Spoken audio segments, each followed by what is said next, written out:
Today, there is no shortage of investment options. For Muslims in America, however, it can feel like a minefield.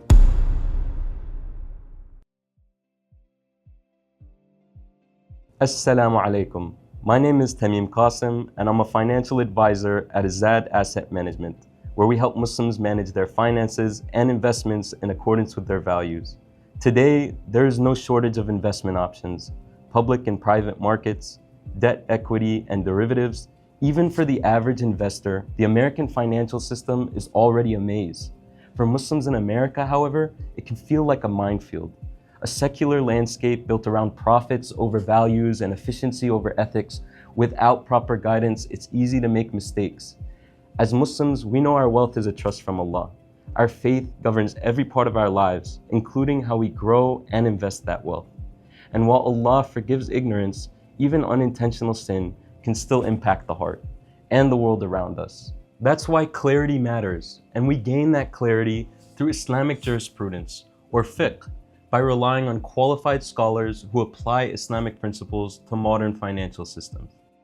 This allows us to engage with modern innovations like the stock market while remaining aligned with our faith. While scholarly opinions can vary, Azzad follows the standards set by the Accounting and Auditing Organization for Islamic Financial Institutions, also known as AAOIFI. AAOIFI is widely recognized as the leading authority on modern Islamic finance globally. So how do we determine whether an investment is permissible?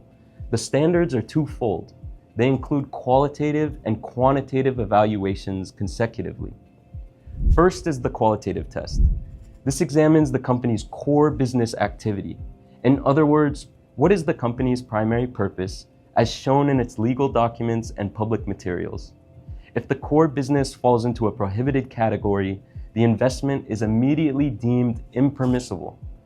These prohibited categories include financial services that profit from riba, gharar, or maysir, alcohol and pork manufacturers, gambling and casinos, adult entertainment, tobacco and recreational drugs, weapons and military defense manufacturing. If a company passes the qualitative test, it then moves on to 3 quantitative tests.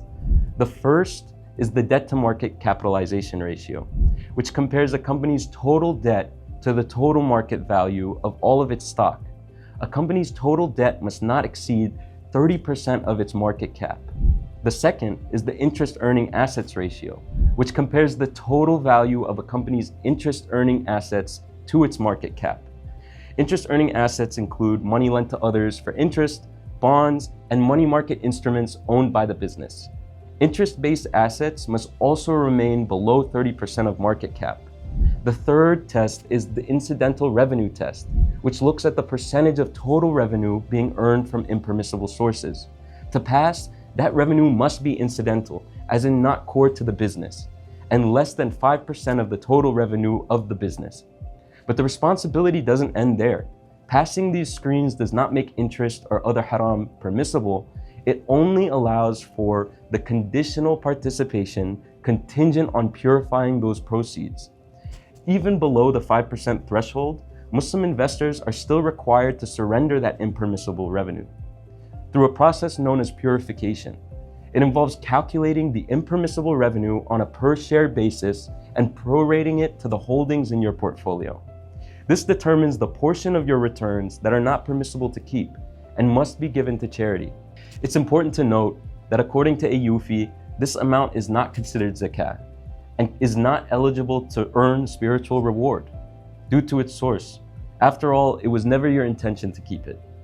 For Azzad clients working with our dedicated financial professionals, this calculation is handled on your behalf.